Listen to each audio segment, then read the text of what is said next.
Hi guys, welcome to my channel, Guy with a Plant. I'm Dennis, and in today's plant spotlight episode, I'm going to feature this Ficus elastica tineke.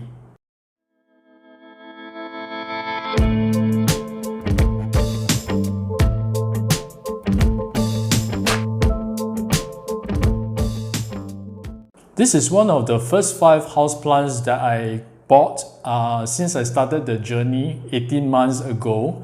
So I would say this is definitely a survivor and a guinea pig of houseplants, since I have zero idea and knowledge in keeping houseplants then. When I first got this ficus, it was a pretty decent sized plant, and it had several beautiful leaves. And being a new plant parent, I actually left this plant outside in my balcony, which, as you guys may know, is an oven the first half of the day.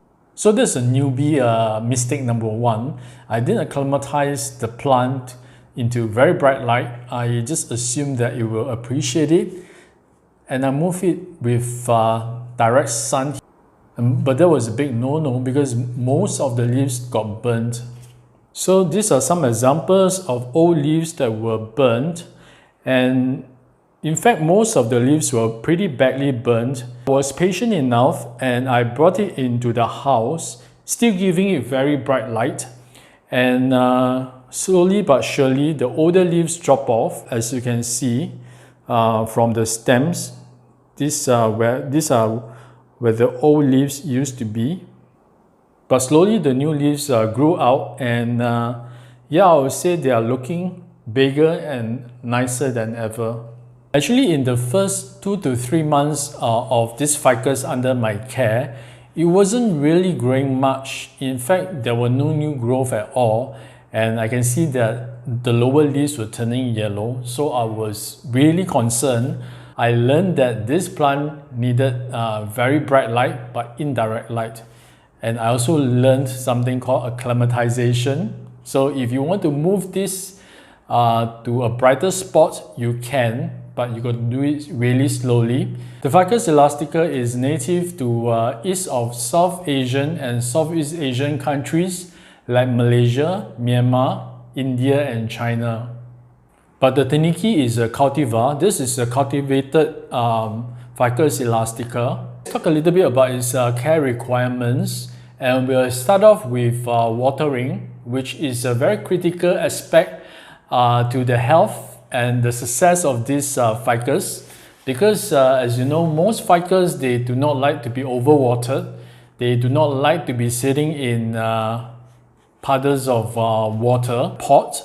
So I would say I water this ficus once every 7 to 10 days, but of course that is taking into consideration the light that it's getting, as well as the potting medium. But since it's outside, it gets rain on pretty frequently as well, so you got to be careful not to let it be drowned in water.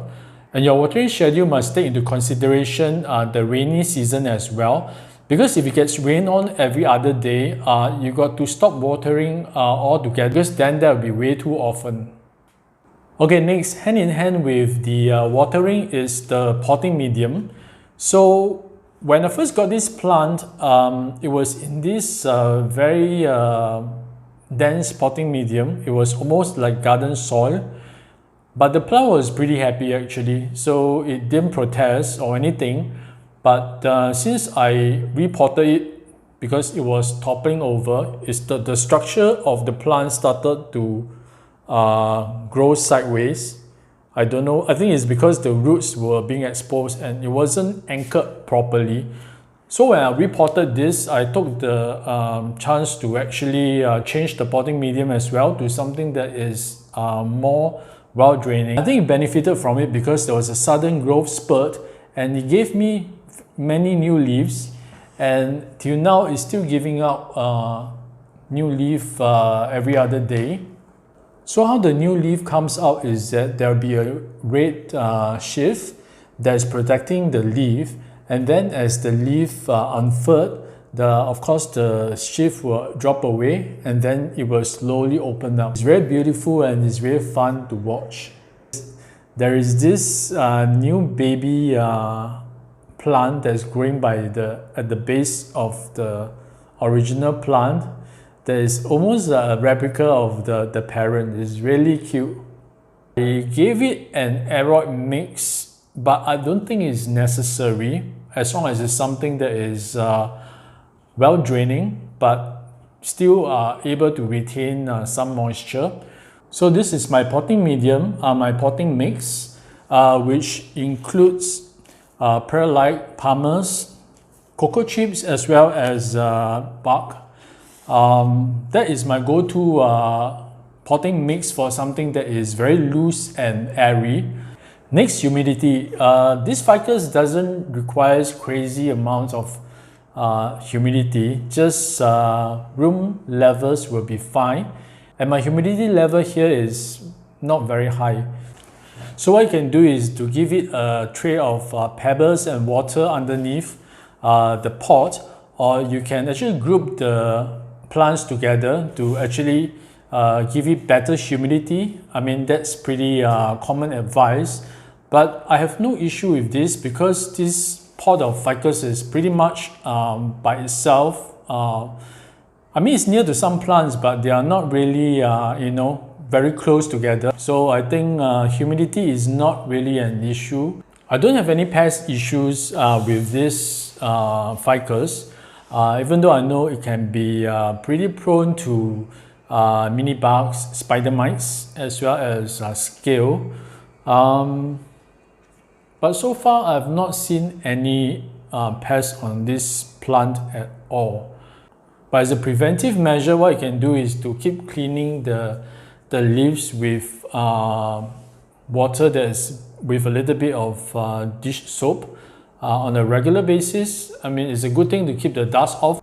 And there's a chance for you to look out for any potential pest infestation as well.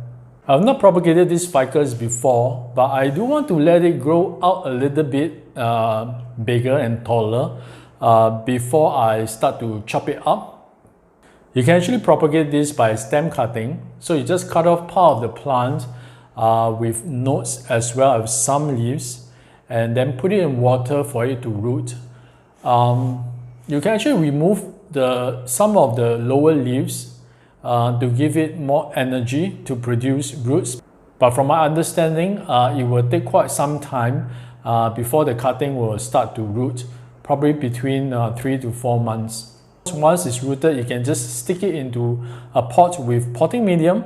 This is a rubber tree plant, so it will produce white sap when you cut it.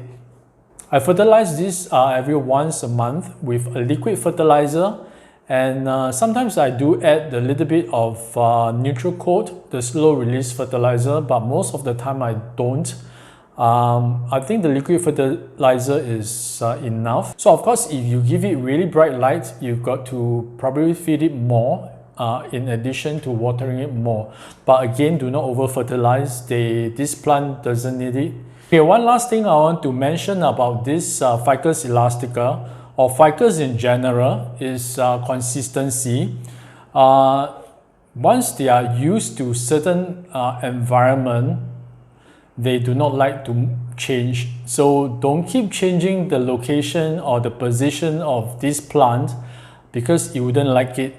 For example, if it was in a very bright location and you move it indoors suddenly into a much shadier place, it will protest by dropping leaves.